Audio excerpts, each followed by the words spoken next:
Барлықтарыңызға қайырлы күн достар, менің каналыма қош келдіңіздер. Бүгін дәмі өте керемет кәдіден, яғни кабачкиден икра жасаймыз. Қыстың күні нанға жағып тұрып жейтін ең дәмді икра.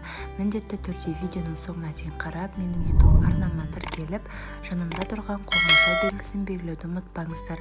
Бізге қажетті заттар: сәбіз, пияз, сарымсақ, кабачки, тұз, қант, сұйық май, уксус, томатная паста және қара бұрыш. Төменгі описанияға қанша мөлшерде керектігін жазып қалдырамын. Банкаларымыз, осындай кішірек банкаларымызды жуып тазалап, стерилдеп аламыз. Ең алдымен сәбізімізді үкіштің ірі көзінен осылай өткізіп аламыз.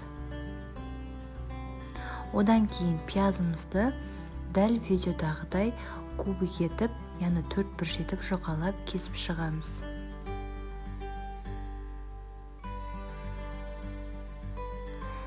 Енді сарымсағымызды майдалап турап шығамыз. 5-6 сарымсақ жеткілікті. Барлығын осылай алдын ала турап дайындап аламыз. Кабачкиді міндетті түрде қабығынан тазартып жуып алып, осылай 4 бұрыш етіп турап шығамыз.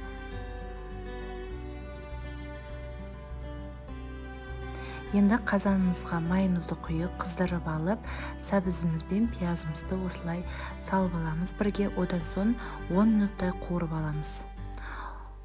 Одан кейін сарымсағымызды қосып, тағы да бір 5 минуттай қуырып аламыз.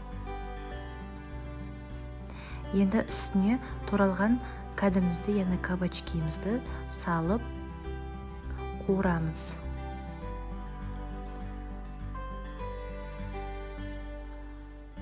Қуырып болғаннан кейін, қазір араластырып болған соң үстіне тұзымызды, қантымызды, одан кейін қара бұрышымызды қосып бір рет араластырып, бетін жауып, бір жарты сағат қуырып аламыз.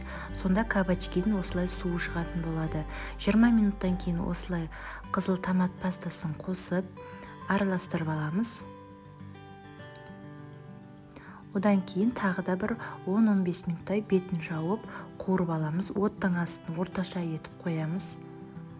Енді 2 шай қасық толтырмай уксусымызды қосып, тағы да 5 минут қуырып аламыз.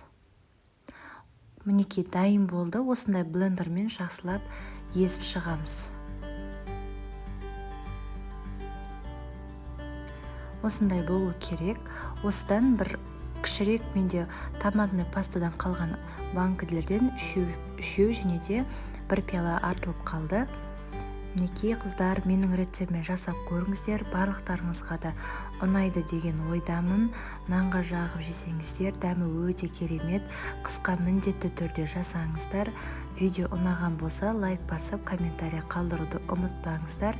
Және де менің YouTube арнама тіркеліп қойыңыздар. Алдағы уақытта өзімнің көптеген әртүрлі рецептермен бөлісіп отырамын.